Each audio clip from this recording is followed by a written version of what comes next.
Assalamualaikum warahmatullahi wabarakatuh. Perkenalkan, kami dari kelompok 2 ingin memaparkan presentasi mengenai emosi dan suasana hati. Nah, di sini kami beranggotakan 6 orang. Yang pertama saya sendiri dari Freddy Pugi Putra, kemudian Muhammad Zafir Zaneti, Muhammad Nur Ihsan, Esa Sekar Hastari, Siti Nur Hasanah, dan Vini Anggraini. Nah, untuk mempersingkat waktu, mari kita langsung ke materi yang pertama mengenai pengertian emosi dan suasana hati. Nah, di sini Stephen Robbins sudah memberikan pendapatnya mengenai emosi dan suasana hati yang memiliki 3 aspek, yaitu aspek pertama yaitu afek atau sebuah istilah umum yang mencakup beragam perasaan yang dialami orang. Afeksi adalah sebuah konsep yang meliputi baik emosi maupun suasana hatinya. Nah, yang kedua ada emotion atau emosi, yaitu perasaan-perasaan intens yang ditujukan kepada seseorang atau sesuatu. Nah, yang ketiga yaitu suasana hati atau mood, yaitu perasaan yang cenderung kurang intens dibandingkan emosi dan seringkali tanpa rangsangan konstekstual. Gitu. Nah, selanjutnya akan dijelaskan oleh Esa. Nah, selanjutnya di sini ada afek. Afek ini terbagi menjadi dua, yaitu suasana hati dan emosi. Sebelumnya, definisi afek ini adalah sebagai beragam perasaan yang dialami orang. Jadi, afek ini dapat dialami dalam bentuk emosi dan juga suasana hati. Yang pertama, kita akan menjelaskan suasana hati. Nah, suasana hati ini biasanya penyebabnya seringkali umum atau tidak jelas. Contohnya itu dari kondisi tubuh ya, stres, kurang tidur, atau pola tidur yang berantakan, atau pola makan yang tidak teratur, dan lain-lain. Yang kedua ini berakhir lebih lama dari emosi. Jadi kalau suasana hati ini berakhirnya lebih lama itu bisa kisaran berjam-jam atau berhari-hari. Nah, selanjutnya lebih umum atau dua dimensi utama, afek positif dan afek negatif, yang terdiri dari berbagai emosi spesifik. Yang keempat, biasanya tidak diindikasikan oleh ekspresi yang jelas. Jadi, jika seseorang mengalami suasana hati yang berubah-ubah itu biasanya tidak diindikasikan ke ekspresi, namun biasanya itu lebih ke sikap. Yang terakhir ini bersifat kognitif. Nah, selanjutnya ini ada emosi. Emosi ini yang pertama biasanya disebabkan oleh kejadian yang spesifik. Contohnya itu saat sedang mengerjakan tugas namun tiba-tiba sinyal menjadi jelek, lalu iklan-iklan di aplikasi seperti YouTube atau Spotify. Nah, yang kedua ini ada sangat cepat dalam durasi. Berbeda dengan suasana hati, emosi ini berakhirnya lebih cepat, kisaran detik atau menit. Yang ketiga ini bersifat spesifik dan banyak. Jadi emosi ini bukan hanya tentang mengekspresikan kemarahan, namun emosi juga meliputi dari kemarahan, rasa takut, kesedihan, kebahagiaan, dan juga rasa terkejut. Selanjutnya biasanya disertai oleh ekspresi wajah yang jelas. Biasanya orang kalau menunjukkan sebuah emosi, contohnya aja marah, pasti orang tersebut akan menunjukkan ekspresi marah. Terus yang terakhir ini ada bersifat berorientasi tindakan. Selanjutnya akan dijelaskan oleh teman saya.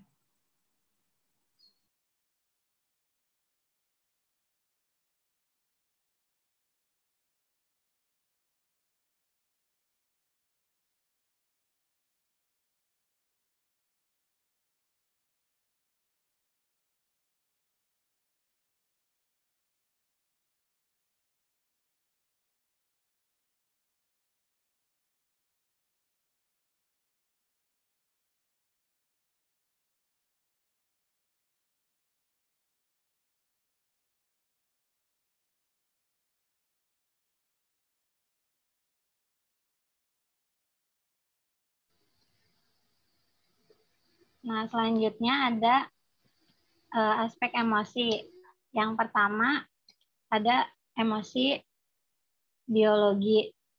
Nah, di sini itu orang-orang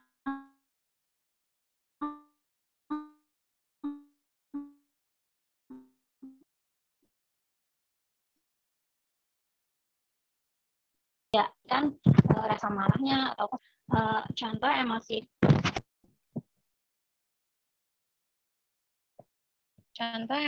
positif. Jelas gak sih kalau gue? Lanjut. Contoh emosi positif itu seperti seseorang mengungkapkan rasa kebahagiaannya. Nah, kemudian yang kedua ada intensitas. Nah, intensitas ini adalah setiap orang memberikan respon yang berbeda-beda terhadap rangsangan pemicu emosi yang sama. Nah, contohnya dalam sejumlah kasus kepribadian menjadi penyebab perbedaan tersebut. Nah, jadi setiap orang itu pasti memiliki rasa emosi. Namun setiap orang itu mengekspresikannya atau merespon emosi tersebut berbeda-beda meskipun hal pemicu emosi tersebut sama. Kenapa? Karena kepribadian atau karakter mereka yang berbeda-beda. Kemudian yang selanjutnya ada frekuensi dan durasi. Nah, frekuensi dan durasi ini adalah suksesnya pemenuhan tuntutan emosional seseorang karyawan dari suatu pekerjaan tidak hanya bergantung pada emosi-emosi yang harus ditampilkan dan intensitasnya, tetapi juga pada seberapa sering dan lamanya mereka berusaha menampilkannya. Next. Nah, selanjutnya ada fungsi emosional dan suasana hati. Nah, yang pertama ada membantu manusia dalam memecahkan masalah. Yang kedua ada emosi positif maupun negatif berguna untuk suatu tujuan. Yang ketiga ada memotivasi seseorang untuk terlibat dalam tindakan-tindakan penting agar dapat bertahan hidup. Nah, maksudnya di sini itu Charles Darwin mengambil sebuah pendekatan yang lebih luas dalam the expression of the emotion in man and animals. Darwin menyatakan bahwa emosi berkembang seiring waktu untuk membantu manusia untuk memecahkan masalahnya. Nah, emosi juga sangatlah berguna karena untuk memotivasi orang untuk terlibat dalam tindakan-tindakan penting agar dapat bertahan hidup. Contohnya seperti dalam memilih pasangan atau mencari tempat untuk berlindung dan memprediksi perilaku manusia lainnya. Kemudian juga teori ini didukung oleh para peneliti yang berfokus pada psikologi evolusioner. Bidang penelitian ini mengatakan bahwa kita harus memiliki emosi, baik emosi positif maupun emosi negatif, karena ini berguna untuk suatu tujuan. Next.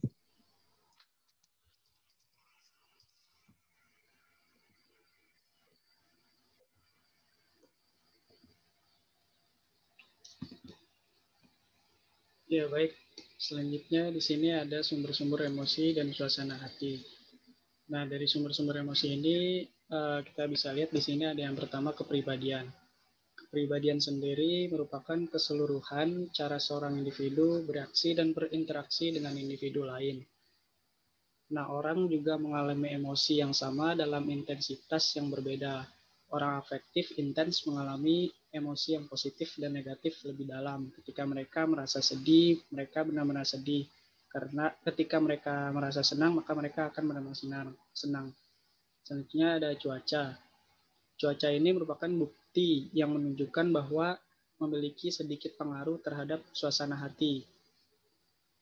Salah satu peneliti menyimpulkan bahwa bertentangan dengan pandangan Buddha yang berlaku, data-data ini mengidentifikasi bahwa orang tidak menunjukkan suasana hati yang lebih baik pada hari yang cerah. Selanjutnya ini stres. Tingkat stres dan ketegangan yang menumpuk di tempat kerja dapat memperburuk suasana hati sehingga menimbulkan banyak emosi negatif. Lalu ada gender. Gender di sini sudah menjadi keyakinan umum bahwa wanita lebih menggunakan perasaan hati mereka daripada pria.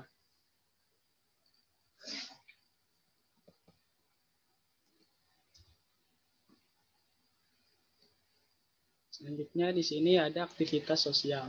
Aktivitas sosial meningkatkan suasana hati positif dan memiliki pengaruh sedikit terhadap suasana hati negatif. Nah, peneliti membuktikan bahwa aktivitas yang psikal atau informal atau juga episurian sangat terkait dengan peningkatan suasana hati yang baik daripada kegiatan yang formal. Lalu selanjutnya ada tidur. Suasana hati juga dapat dipengaruhi oleh kualitas tidur. Selanjutnya ada olahraga yang mana dapat meningkatkan suasana hati yang positif. Dan terakhir ada usia. Peneliti menyebutkan bahwa orang-orang yang berusia 18-94 tahun memiliki emosi yang negatif. Selanjutnya.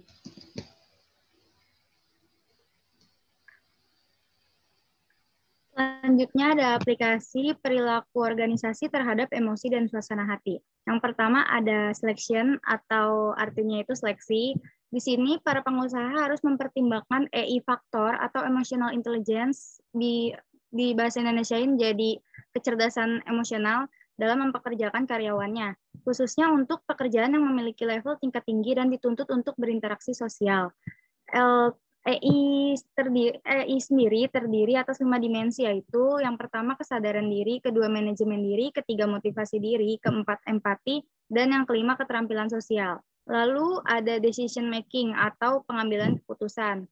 Dalam pengambilan keputusan harus dalam keadaan suasana hati yang baik dan juga pikiran yang jernih. Emosi yang positif dapat meningkatkan kemampuan kita dalam memecahkan masalah dan membantu kita memahami dan menganalisa informasi baru. Akan berbeda jika pengambilan keputusan di saat kita sedang marah atau suasana hati sedang tidak baik. Karena apabila emosi dan suasana hati sedang buruk, akan memperlambat proses informasi yang masuk dan kemungkinan dapat mengambil keputusan yang buruk. Next.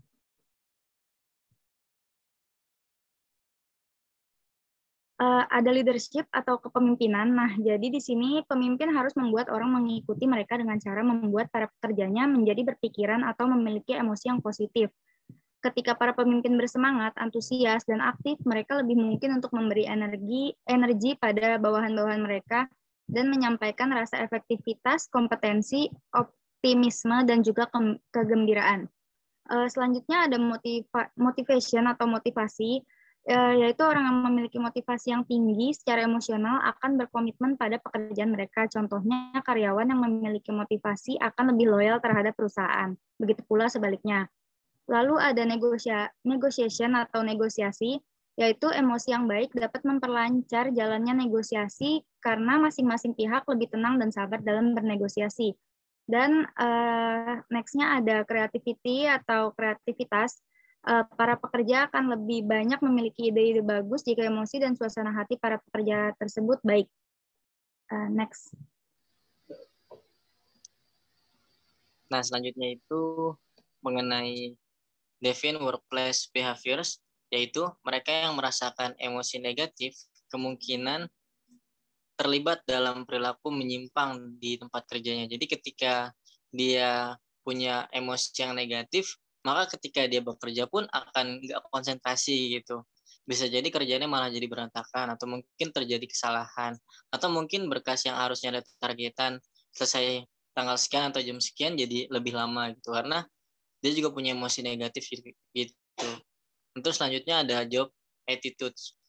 Nah, ini merupakan emosi yang didapat di tempat kerja bisa terbawa hingga pekerja tersebut pulang ke rumahnya. Namun biasanya emosi tersebut juga jarang terbawa di tempat kerja pada hari berikutnya. Jadi biasanya orang yang punya emosi ini dia jadi ketika dia pulang nih bisa ke bawah gitu. Mungkin buat yang punya keluarga biasanya kalau datang ke rumah tuh mukanya jadi berubah gitu, atau mungkin ketika ditanya sama anak-anak sama istrinya jadi dia sikapnya kurang enak gitu. Tapi biasanya ketika dia udah istirahat, udah menangin pikirannya, dan besok kan ketika dia kerja lagi dia udah fresh tuh, udah nggak ke bawah lagi emosinya kayak gitu. Nah, terus yang terakhir ini how manager can influence moods. Nah, ini ketika pemimpin sedang dalam keadaan yang baik, maka anggota kelompoknya akan menjadi lebih positif dan hasilnya mereka akan bekerja sama dengan lebih baik lagi gitu. Jadi pengaruh dari pemimpin ini sangat luar biasa ya. Ketika pemimpinnya punya energi yang positif gitu, maka nantinya teman-teman anggota kelompoknya dan juga staff-staffnya bakalan lebih punya energi positif lagi gitu, dan mungkin kerjanya bakal lebih baik lagi gitu, kayak gitu. Nah, mungkin itu aja presentasi dari kelompok kami. Kurang lebihnya mohon maaf. Wabillahi taufiq wal hidayah. Wassalamualaikum warahmatullahi wabarakatuh.